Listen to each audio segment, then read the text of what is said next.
Hello guys, আসসালামু আলাইকুম। সবাই কেমন আছো? আলহামদুলিল্লাহ, আমরা ভালো আছি।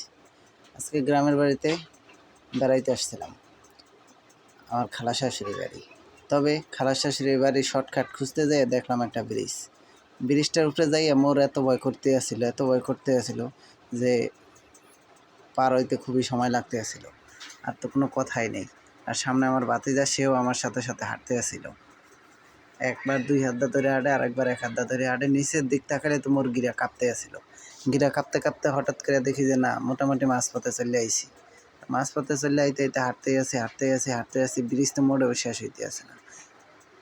কি আর করবো, মনে হইতেছিল পদ্মা সেতুও তো হাঁটতে দেবে আনে না। এর ভিতরে চলে আইছে মানুষ, আমরা সাইড দিতে হইবে। এক সাইডে দাঁড়াইয়া মানুষগুলারে সাইড দিলাম। সাইড দেওয়ার পরে আবার পার হইতে আসি, হাঁটতে আসি। মাঝপথে যাই মোর হালি জিরাইতে আছে, ওই যে দেখা যাইতেছে। মাঝপথে যায় সে জিরাইতে আছে, আবার হাঁটতে আসি, তবুও আমার হাঁটা শেষ হয় না। সে তো মনে হইতেছে এই মাথাতে এই মাথা মনে হইবে 15-10 কিলো, কিন্তু না, এত বড় না। মোটামুটিভাবে 3 মিনিটের মতো লাগছে। আমরা আস্তে আস্তে হাঁটছি, তাই ডাবল করে দিয়ে সিঙ্গেলে আসছি। কিছু করার নেই।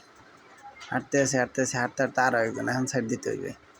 চলে গেলাম হাঁটতে। আপনাদের গ্রামের ভাষায় এইটারে কি বলে, ব্রিজ নাকি সাঁকো, অবশ্যই জানাইবেন। ধন্যবাদ সবাইরে, ভালো থাকবেন সবাই। আরও সুন্দর সুন্দর ভিডিও পাইতে আমাদের চ্যানেলটা লাইক করবেন, একটু ফলো করে দেন।